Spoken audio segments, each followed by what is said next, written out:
Всім привіт!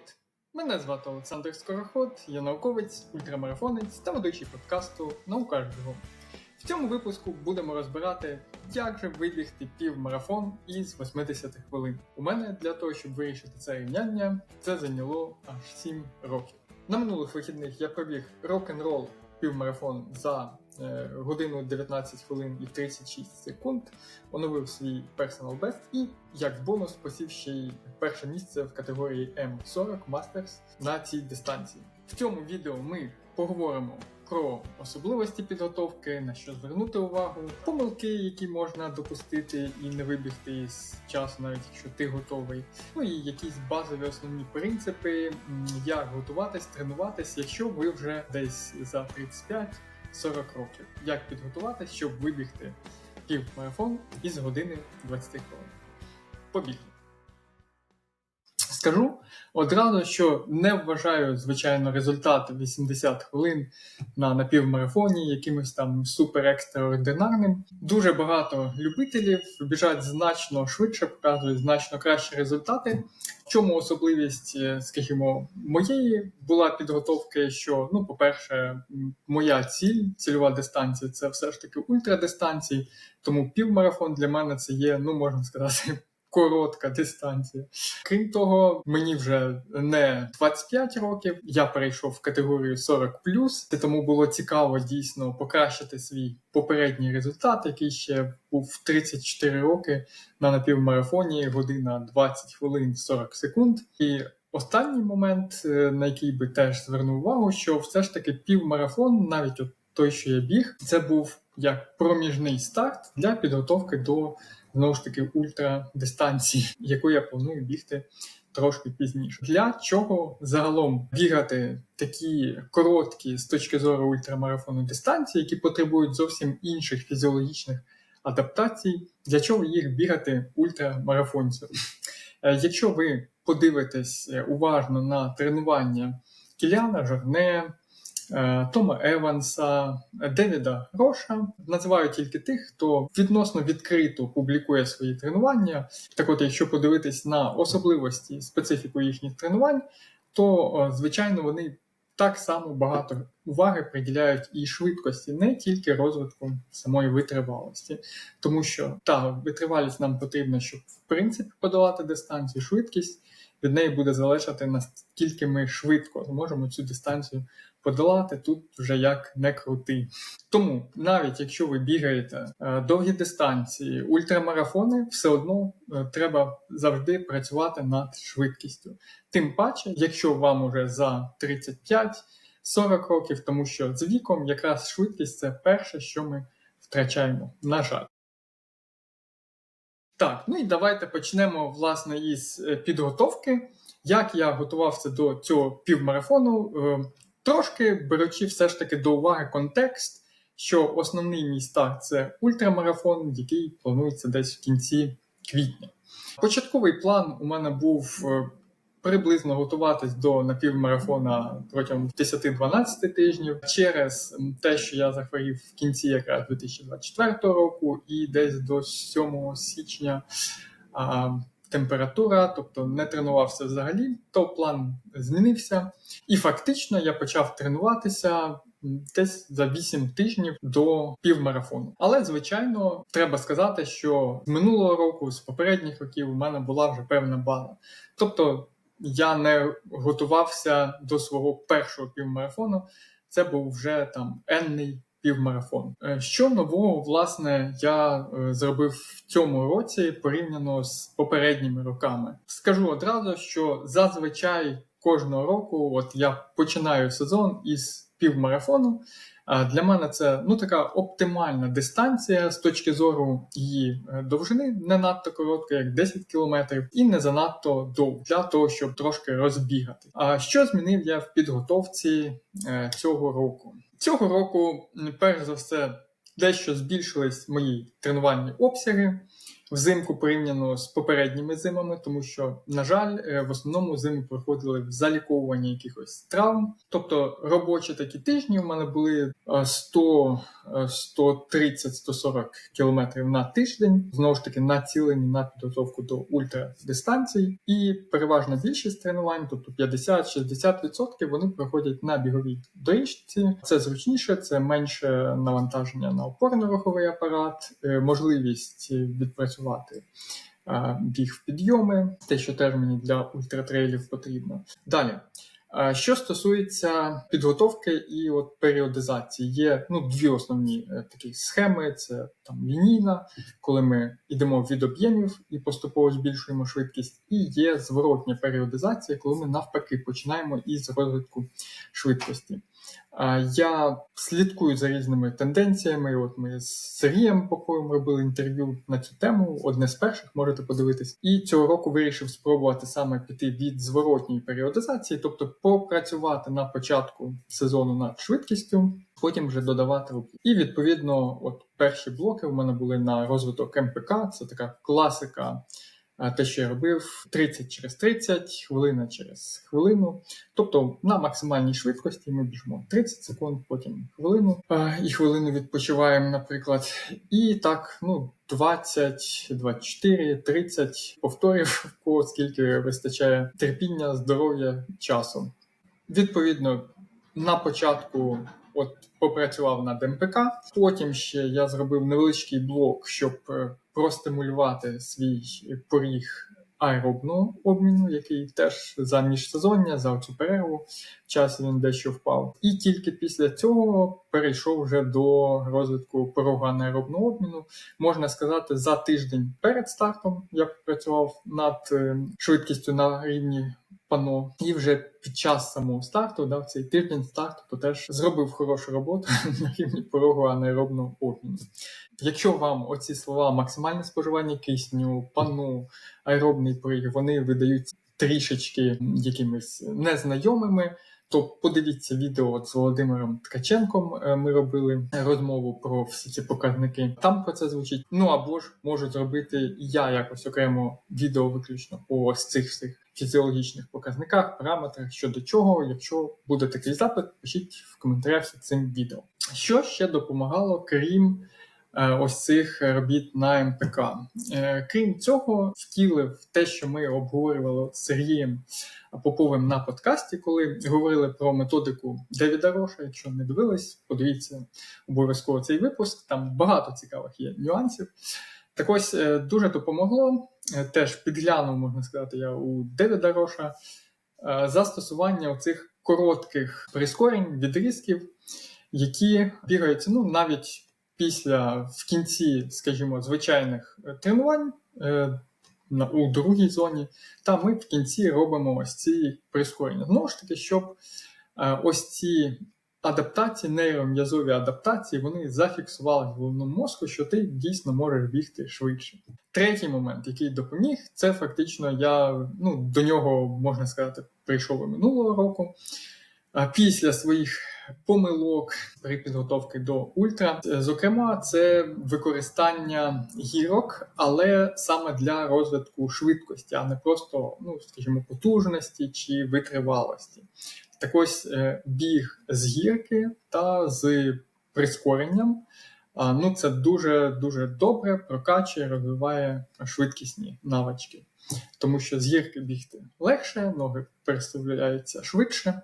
Але треба дійсно до цього звикнути, адаптуватись. І тому одне із тренувань я навіть інколи робив на доріжці інтервальне, а інколи робив такі інтервали, але вже з гірок. Це дуже непогано прокачує цю швидкість. Що ще можна сказати по підготовці, що фактично завершити цей цикл підготовки саме до півмарафонської дистанції я не зовсім той встиг, тому що фактично я тільки 1 чи 2 тижні встиг попрацювати на рівні пано, порогу аеробного обміну, встиг якраз зробити непогану роботу 8 по 3 хвилини в темпі, цільовому темпі, півмарафонському.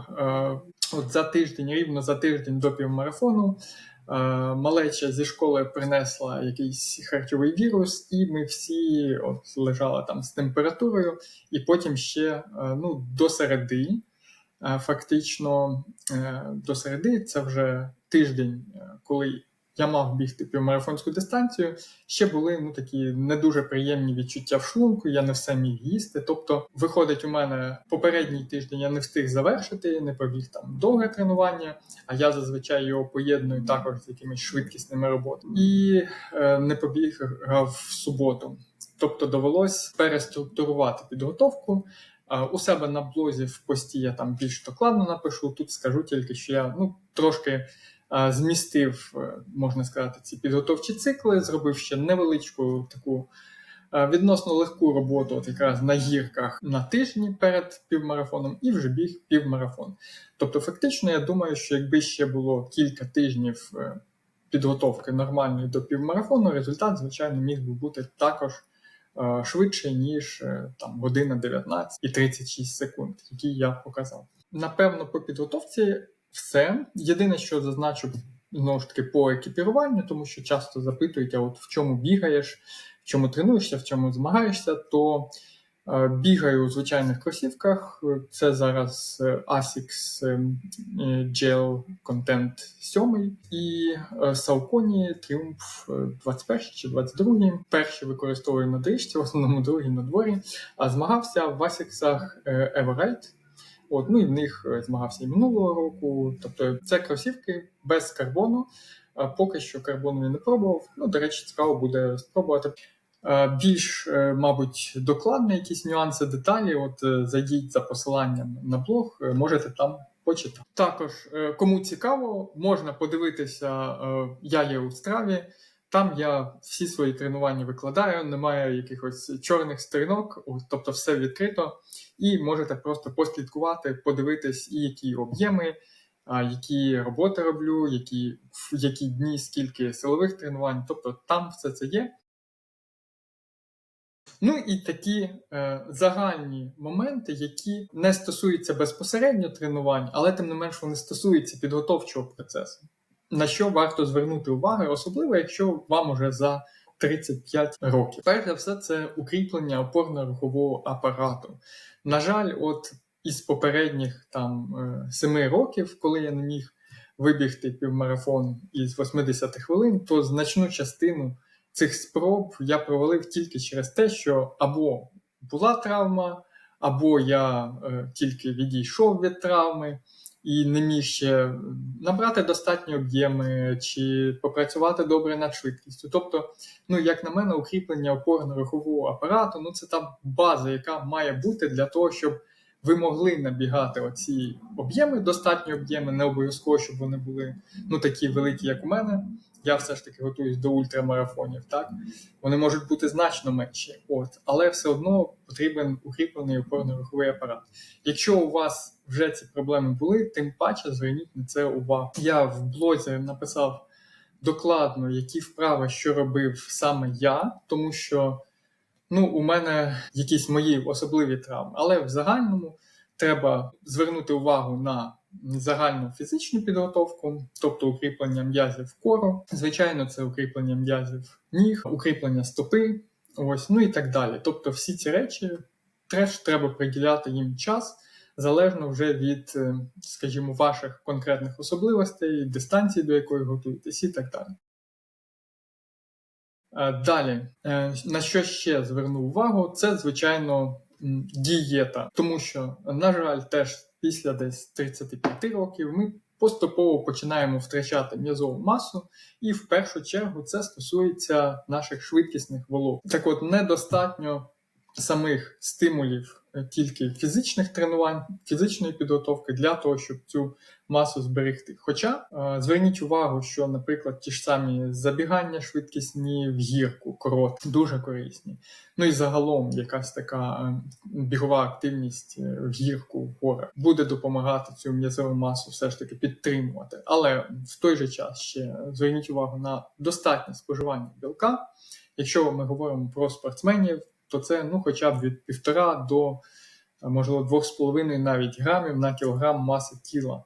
Випуск про білок, про споживання білка, як, коли, скільки, він також був і є на каналі, тому заходьте, дивіться, там все докладно я розповідаю. Що стосується мене, стараюсь притримуватись 1,5-2 грами на кілограм маси тіла, і особливо додаю сироватковий протеїн, 25 грам додатково в дні тренувань, щоб посилити ось цей анаболічний стимул. Як показує наука, що все ж таки це працює і допомагає нам трошки подовжити, скажімо так, м'язове довголіття. Далі, що стосується харчування, чому про нього згадав, це все ж таки менеджмент ще ваги, тому що якщо ми можемо дозволити собі в ранні 30 та їсти що завгодно, скільки завгодно, булки, батони і так далі, круасани, і особливо не звертати на це увагу, потім 2 години тренувань і все це кудись зникає, то у віці після 35+, вага, як багато хто може помітити, вона набирається дуже швидко. І виходить питання, як нам з одного боку підтримувати м'язову масу, забезпечувати надходження достатньої кількості енергії,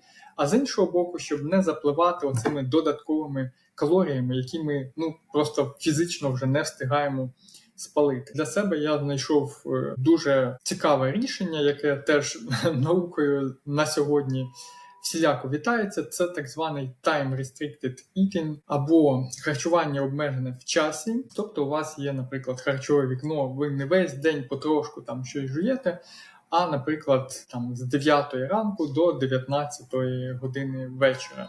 Це виходить десь 10 годин, харчове вікно. Або воно може бути з 11 до 19, 8 годин, і так далі. Можуть бути різні варіації. Для мене виявилось, якщо слухати свій організм, свої потреби враховувати, свій графік, цей інтервал може він варіювати від 6 до 12 годин, але в цілому він десь в межах 8-10 годин. І це зазвичай 2, інколи 3 прийоми їжі в дні інтенсивних тренувань, чи просто чомусь організму хочеться побільше. Я розбиваю всі прийоми їжі. Я не рахую калорії, тим не менш, відслідковуючи свою вагу останні 2,5-3 роки, то вона приблизно стабілізувалась, навіть трошечки знизилась порівняно, скажімо, з попередніми роками, коли мала тенденцію збільшуватись і доводилось там щось вигадувати, щось урізати, якісь продукти і так далі. Звичайно, треба також з розумом підходити і до того, що ми споживаємо. Про це можна багато де і почитати, і про це я писав. До речі, про time restricted eating також є на блозі статті, залишу посилання в коментарях під цим відео. Можете подивитись, і якщо вам це здасться раціональним, якщо під ваш графік і потреби воно підходить, можна застосовувати. Це хороший інструмент якраз для менеджменту ваги і вирішення цієї проблеми зайвих кілограмів. А відомо, знову ж таки, чим ми легше, тим ми біжимо швидше. Головне не втрачати при цьому м'язову масу, тому що якщо починати вже втрачати м'язову масу, то тоді ми будемо легшими, але швидше бігти, на жаль, не будемо. І давайте поговоримо про помилки, які можна допускати як при підготовці, так і на самій дистанції чи перед забігом. Що стосується при підготовці, ми частково їх розглянули. Якщо намагатися побити свій рекорд, але не закласти базу у вигляді готовності опорно-рухового апарату, чи базу у вигляді хорошої аеробної бази, що називається, тобто набігу тих кілометрів у першій, другій особливо тренувальній зонах, щоб розвинути свої мітохондрії, то сподіватись на хороший швидкий результат теж не варто. Так само потрібно, звичайно, приділяти увагу швидкості, тому що сама по собі вона не з'явиться. Нам потрібно не тільки, скажімо, навіть понабігати ті роботи інтенсивні на тій швидкості, на яку ми цілимось. Нам ще потрібно закріпити це на рівні нейром'язових зв'язків, що досягається певними інструментами, про які я теж вже згадував. Тому приділяйте увагу силовим тренуванням, приділяйте увагу об'ємам і стабільності, регулярності бігу, і приділяйте увагу, звичайно, специфічності підготовки, швидкості, на якій ви хочете пробігти половинку. А що стосується помилок, які можна допустити вже перед забігом і під час забігу. От у мене цілий, можна сказати, чемодан цих прикладів своїх власних. Перший – це там не врахувати температуру. Один із півмарафонів, який я біг минулого року влітку, теж був у досить непоганій, хорошій формі. Не знаю, чи міг би я вибігти з години 20, можливо.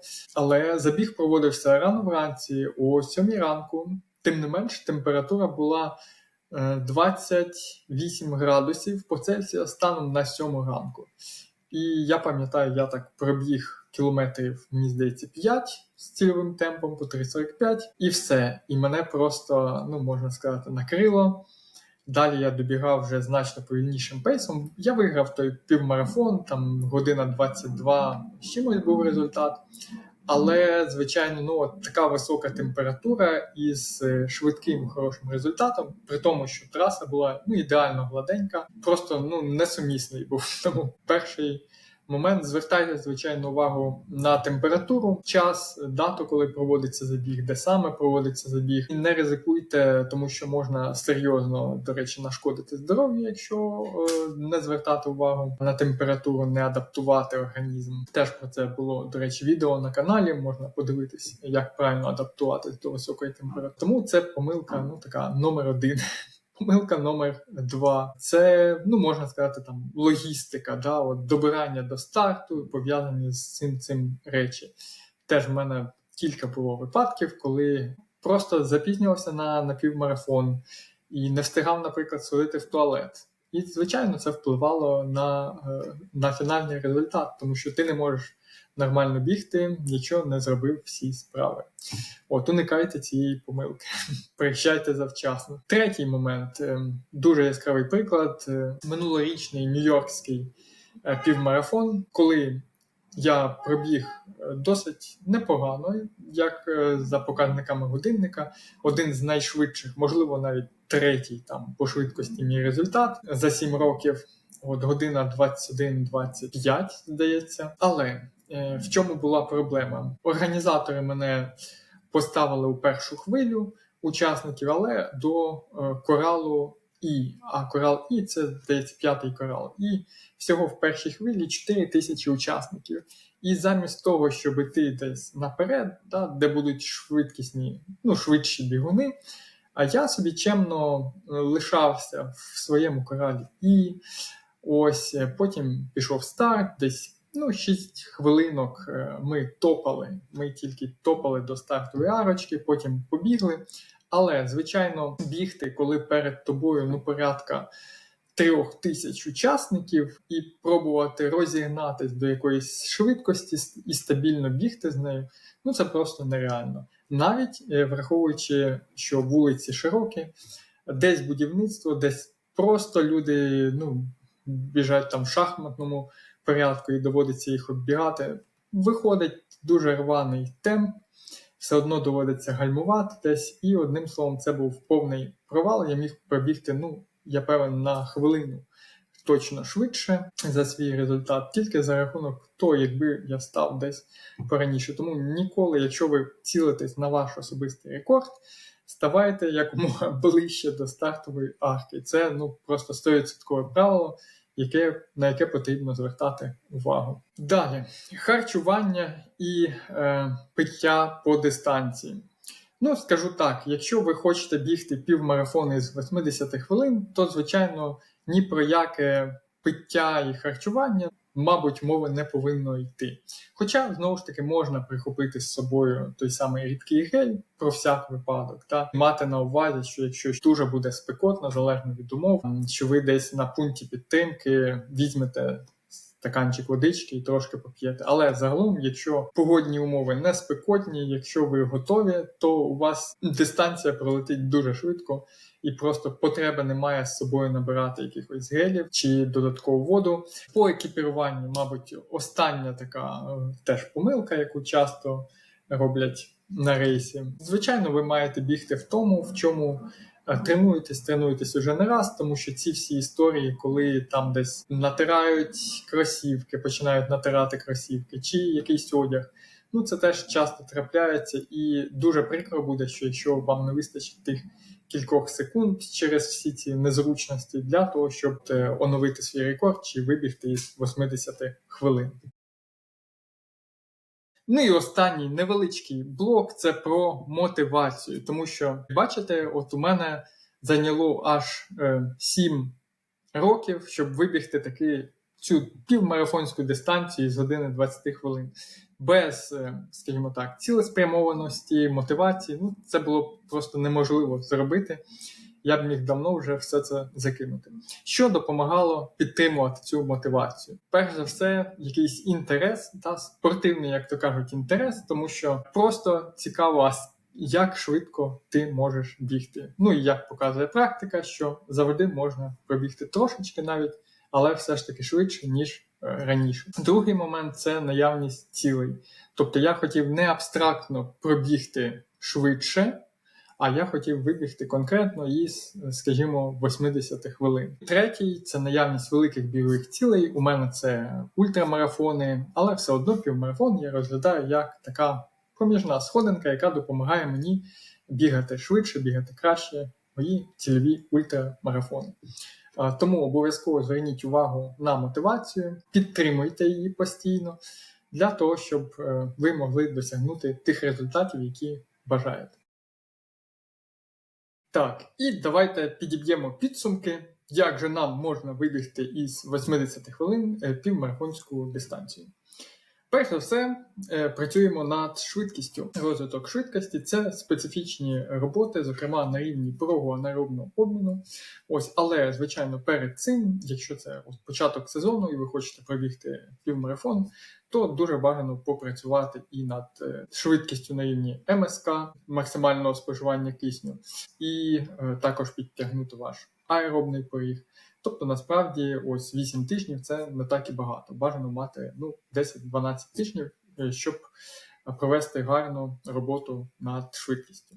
Далі, до роботи над швидкістю ще можна додати, зверніть увагу на гірки, збігання з гірок, забігання на гірку. Це все теж буде вам допомагати, навіть з точки зору біомеханіки, бігти швидше. Користуйтесь також способом, який використовує Девід Рош, і багато взагалі елітних спортсменів. Це коротенькі 15-20 секунд прискорення, в кінці навіть спокійних кросів до субмаксимальної швидкості, для того, щоб на рівні навіть нейром'язових зв'язків у вас закріпився оцей патерн бігти швидко. Крім розвитку швидкості, на що ще варто і треба звернути увагу? Це готовність опорно-рухового апарату. Якщо ви не приділяєте цьому увагу, то з високою вірогідністю ви просто можете отримати травму або рецидив старої травми, і, відповідно, ні про яку підготовку нормальну мови йти не буде. Для того, щоб тримати, так би мовити, в тонусі свій опорно-руховий апарат, то потрібно робити і силові вправи регулярно, і робити так звані вправи загальної фізичної підготовки. Знову ж таки, нам потрібні кор, нам потрібні м'язи ніг сильні, нам потрібні пружні стопи. На цьому треба зосереджувати свою увагу, коли ви робите силові.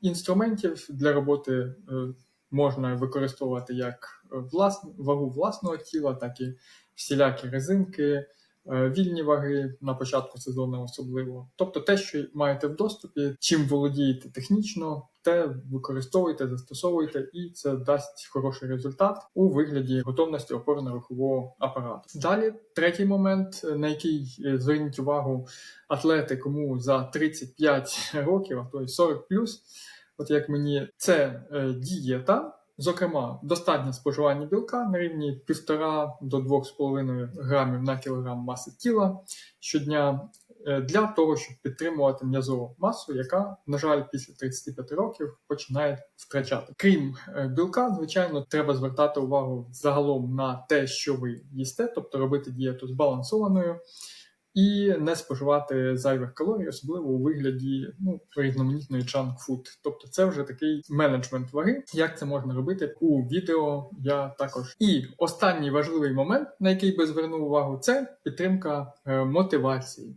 Для цього вам потрібні і цікаві цілі, вам потрібне терпіння, наполегливість, щоб провести всю ту необхідну роботу, рутинну часто, яку потрібно зробити. Якщо це все є, то це тільки питання часу, коли ви зможете поставити ваш новий personal best. Що ж, друзі, дякую всім, хто додивився це відео до кінця. Це була моя історія і мої поради, як вибігти півмарафон із години 20 хвилин. Сподіваюсь, ще будуть відео, як вибігти, наприклад, півмарафон із години 15 хвилин, ну і так далі. В принципі, є ще куди рости. Зичу і вам не зупинятись на досягненому, оновлювати свої personal best. Це не є щось статичне, недосяжне. Ви завжди можете пробігти хоча б трішечки, але швидше. Також бажаю бігати без травм і побачимось десь, почуємось у нових випусках подкасту. Дякую всім патреонам каналу Наука Бігом. Ваша підтримка, вона надихає, і завдяки цьому я продовжую створювати випуск за випуском, хоча це заняття, таке досить часоємне. На цьому все. До нових зустрічей!